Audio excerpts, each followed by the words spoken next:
Hi అండి, నేను కొబ్బరి మిఠాయి చేయబోతున్నాను. దానికోసం ఒక బాండవలు తీసుకున్నాను.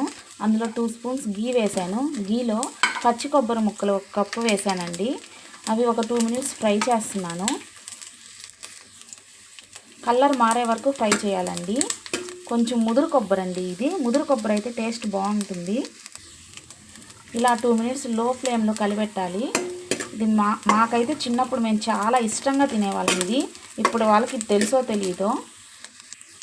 కలర్ చేంజ్ అయిందండి. 1 కప్పు షుగర్ వేసాను.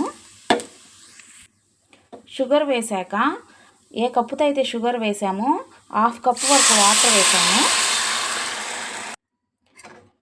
ఇది బాగా కరిగేలాగా పాకం వచ్చి అంతసేపు కలిపెట్టాలండి, లేకపోతే అడుగంటుతుంది. పాకం వచ్చిందో లేదో చెక్ చేసుకోవడానికి ఒక ప్లేట్లో వాటర్ తీసుకొని ఇది కొంచెం 1 స్పూన్ అలా వేసుకుంటే తిక్కుగా వచ్చి దగ్గర పడినప్పుడు రెడీ అయినట్టండి.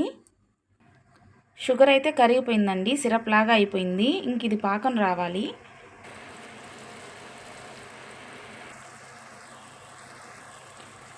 ఇది హీట్ అయిందండి. ఇలాచి పౌడర్ వేసాను. ఇలాచి పౌడర్ వేసాక కలిపెడుతున్నాను. పాకం వచ్చిందో లేదో చూస్తానండి వాటర్లో వేసి.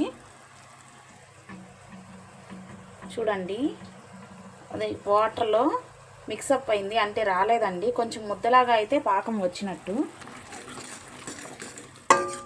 ఇంకొక 2-3 మినిట్స్లో పాకం తయారైపోతుంది.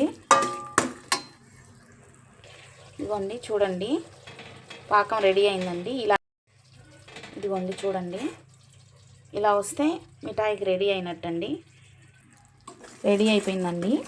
స్టవ్ ఆఫ్ చేశాను. దీన్ని వేరే ప్లేట్లోకి తీసుకోవాలి.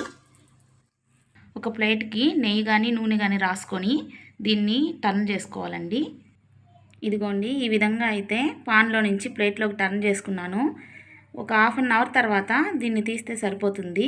అచ్చులాగా వస్తుందండి. 1/2 అవర్ అయితే అయిందండి. సో బాగా ఆరిపోయింది ఇది. చూద్దాం ఒకసారి.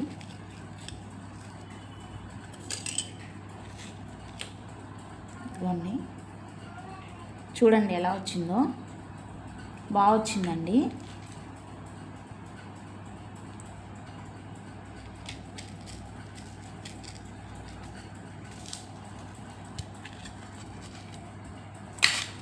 ఇదిగోండి, సో ఈ విధంగా అయితే వచ్చింది. టేస్ట్ అయితే బాగుందండి.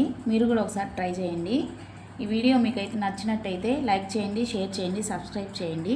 Thank you.